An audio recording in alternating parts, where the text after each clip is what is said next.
Salut à tous, j'espère que vous allez bien, on se retrouve aujourd'hui pour une nouvelle vidéo. Dans cette vidéo, on va revenir sur l'actualité du club à une semaine du match contre le Napoli, le 8e de finale retour de Ligue des Champions qui va se dérouler au Camp Nou.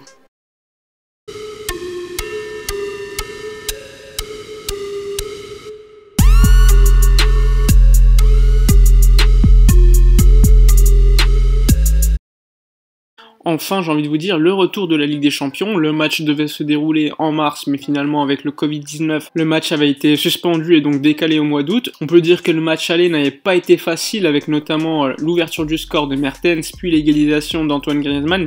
But très important, vous le savez, les buts à l'extérieur en Ligue des Champions, c'est capital. Et ces dernières années, on avait peu marqué lors de certains matchs à l'extérieur. Le Napoli avait eu la chance de pouvoir jouer face à son public. Le Barça, lui, ne pourra pas et va jouer le match au Camp Nou, même si dernièrement, le président du Napoli avait essayé de déplacer le match vers Lisbonne, mais bon, c'est omettre la situation qu'il y a au Portugal. Au Portugal, c'est la même situation qu'en Catalogne. Alors bon, ça n'a aucun sens de déplacer le match doit se dérouler au Camp Nou et il va se dérouler à Barcelone. Concernant le match aller, c'était l'un des premiers matchs de Quique Setién au Barça, donc on pouvait dire d'accord, on va lui laisser un peu de temps, etc. Mais bon, la situation dans le jeu et surtout la gestion des égos des joueurs de l'équipe n'ont pas été maîtrisées lors des matchs suivants, et aujourd'hui, même si Bartomeu continue de confirmer Quique Setién pour l'année prochaine, il n'est pas certain qu'il soit le coach du Barça lors de la saison prochaine. Dernièrement, il y a un joueur comme Arthur Vidal qui s'était exprimé dans la presse et on lui avait demandé s'il allait rester au Barça. Il lui avait répondu qu'en quelque sorte son futur dépendait du futur du coach. Donc en clair, ça montre encore une fois que Quique Setién n'est pas forcément désiré par les cadres du vestiaire, par les joueurs les plus expérimentés en tout cas. Il faudra donc patienter pour voir la gestion du cas Quique Setién,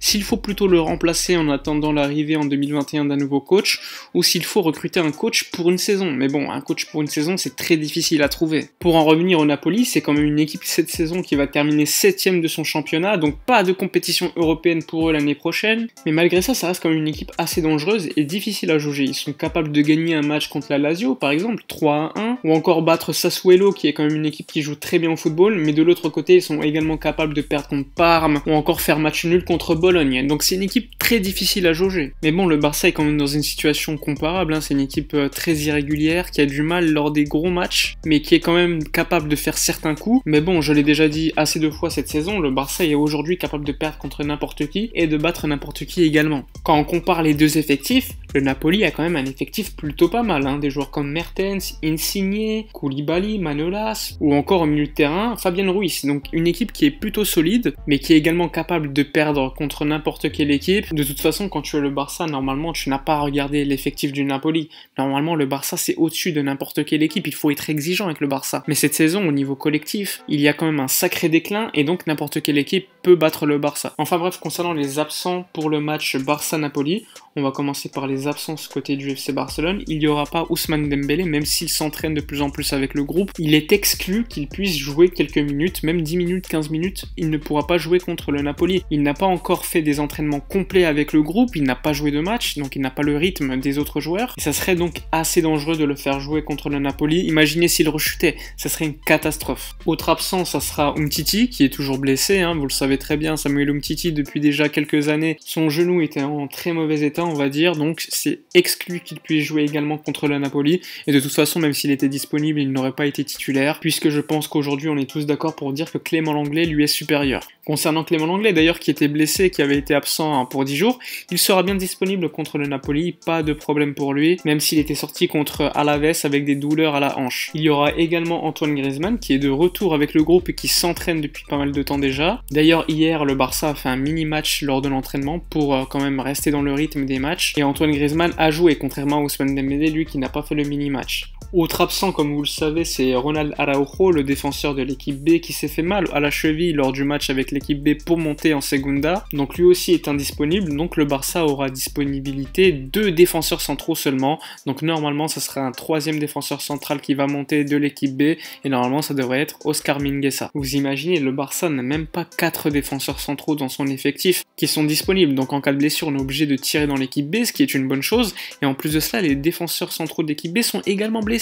Ronald Araujo, comme je vous l'ai dit, et son compagnon en défense centrale, Jorge Cuenca, qui est également blessé. Donc c'est le troisième défenseur central de l'équipe B qui sera en équipe première avec le Barça contre le Napoli. Autres absents côté Barça cette fois-ci, pas pour des raisons de blessure mais pour des raisons d'accumulation de cartons jaunes et donc ils sont suspendus, c'est Arturo Vidal et Sergio Busquets. Donc le Barça aura pour le match peut-être le plus important de sa saison, un milieu à reconstruire pour jouer contre le Napoli. Côté Napoli, ils ont également des absents, donc Fawzi Goulam puisqu'il n'est pas éligible pour jouer la Ligue des Champions, tout comme Amin Younes, et normalement Lorenzo Insigne devrait être également absent puisqu'il est sorti blessé de manière musculaire lors de son dernier match de Serie A avant-hier, et vu comme il est sorti donc en se touchant la cuisse, etc., normalement il devrait être absent contre le Napoli, même si le Napoli va dire Insigne sera peut-être là, il faut pas être dupe, hein. Insigne s'est blessé musculairement, normalement il devrait donc être absent, il n'y a pas de remède miracle pour les blessures musculaires, hein. Le Barça quand même part avec un certain avantage, hein, puisqu'ils ont marqué San Paolo et donc il y a eu 1-1, donc le 0-0 pour l'instant qualifie le Barça, mais bon, le Barça doit jouer offensivement et doit marquer.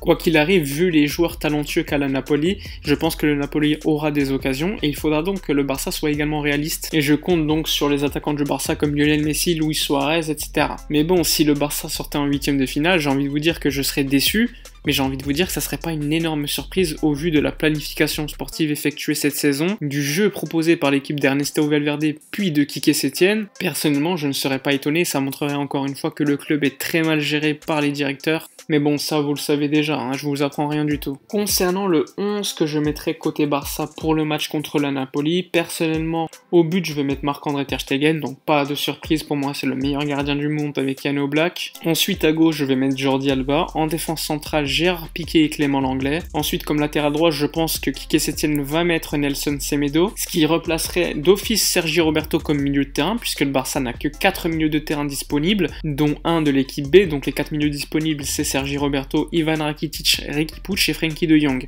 Donc parmi ces 4 joueurs, il faut en choisir 3. Donc je pense que Quique Setién va choisir Sergi Roberto, Frenkie de Jong et Riqui Puig. Et ça serait également mon choix. Mais bon, ne soyons pas étonnés s'il met Ivan Rakitic, hein. Ivan Rakitic a quand même joué dernièrement comme numéro 6 et n'a pas été aussi mauvais que d'habitude, même si ça reste bof. Donc honnêtement, je ne serais pas étonné de voir Ivan Rakitic titulaire. Mais bon, si on est exigeant avec le Barça, en 2020, un joueur comme Ivan Rakitic et Sergi Roberto, il ne devrait pas être titulaire au milieu de terrain au Barça. Et encore plus lors du match le plus important de la saison. Concernant l'attaque, je vais vous le dire clairement, moi mon attaque ça va être Ansu Fati titulaire à gauche, sans débat. Alors certes, on va me dire Antoine Griezmann a plus de talent, etc. Mais Antoine Griezmann n'a pas le profil d'un ailier, le Barça a besoin d'un ailier. Ensuite, comme numéro 9, je vais mettre Luis Suarez, qui même s'il est blessé, même s'il a mal au genou, va jouer. Donc soyons clairs, il va jouer de sûr. Et ensuite, à droite, sans surprise, Lionel Messi. Et si Quique Setién choisit Luis Suarez comme titulaire, ça sera pas non plus étonnant, puisque Luis Suarez a quand même un statut dans le vestiaire. Et on sait que Quique Setién n'est pas du genre à aller contre les statuts. En plus, je pense que Quique Setién va essayer de mettre Lionel Messi dans les meilleures conditions. Et donc, Lionel Messi lui a besoin quand même d'un joueur comme Luis Suarez pour en quelque sorte s'occuper des défenseurs centraux, ce qui va donc libérer de l'espace à Lionel Messi. Donc l'attaque que moi je mettrais, ce serait Ansu Fati, Lionel Messi, Luis Suarez. Mais je pense quand même que Quique Setién va titulariser Antoine Griezmann à la place d'Ansu Fati, puisque comme je vous l'ai dit, Quique Setién va respecter le statut des joueurs, hein. C'est difficile de mettre Antoine Griezmann sur le banc, ça va faire encore énormément parler dans la presse, surtout s'il y a disqualification à la fin, alors que mettre sur le banc Ansu Fati, c'est beaucoup plus facile pour Quique Setién, même si aujourd'hui Ansu Fati apporte beaucoup plus qu'Antoine Griezmann dans le jeu. Mais bon, on verra, hein. On peut être étonné par le 11 mis en place par Quique Setién, même si je pense pas qu'on va être super étonné non plus. En tout cas, si le Barça réussit à se qualifier contre le Napoli, le Barça va donc affronter normalement le Bayern Munich, hein. Je vois pas quand même Chelsea se qualifier et faire une remontada contre le Bayern Munich, et donc si le Barça joue contre le Bayern Munich en quart de finale, ça va quand même être un match très difficile, une équipe beaucoup plus forte que le Barça sur le papier à mon avis, surtout à la vue de tout ce qu'ils ont montré cette saison, que ce soit en Bundesliga malgré un mauvais départ, ou encore en Ligue des Champions où je les ai vus dérouiller une équipe comme Tottenham de Mourinho quand même assez facilement. Mais bon, sur un match, tout est possible, hein. Le Barça peut gagner la Ligue des Champions. Comme je vous l'ai dit, au vu des disparités des préparations physiques des équipes, tout est possible, hein. Surtout que le Bayern Munich a été stoppé quand même beaucoup plus longtemps que le Barça. Mais bon, le Bayern Munich a quand même fait des matchs amicaux, notamment contre l'Olympique de Marseille. Après, honnêtement, on va pas se cacher, vu le Barça qu'on voit aujourd'hui et depuis quelques mois, il est quand même préférable de jouer en Ligue des Champions sur un match que sur deux matchs, hein. Sur deux matchs, on voit quand même réellement le niveau des deux équipes, alors que sur un match, tout est possible. Mais bon, je m'avance déjà déjà en parlant du Bayern Munich, mais il faut déjà que le Barça se qualifie contre le Napoli. Ça va être suffisamment compliqué à mon avis, même si je pense quand même que le Barça va réussir à se qualifier contre le Napoli, hein. Mais je pense quand même que ça sera assez compliqué. En tout cas, on va pouvoir voir l'état physique des joueurs du Barça. On va pouvoir également jauger le Barça par rapport à d'autres équipes européennes. Le Napoli, ça reste comme une belle équipe, même si sur le papier, quand on regarde l'effectif, il n'y a pas photo. Mais bon, le problème dans le football, c'est qu'il y a des matchs. Donc des joueurs sur le papier, ça veut rien dire. Enfin bref, je suis quand même assez pressé de voir le match contre le Napoli. J'espère que le Barça va se qualifier et donc par la suite affronter le Bayern Munich. Même si je vous cache pas que je suis pas super serein. On a vu le Barça quand même avoir du mal contre n'importe quelle équipe du championnat espagnol, que ce soit l'Espagnol ou encore les Ganes.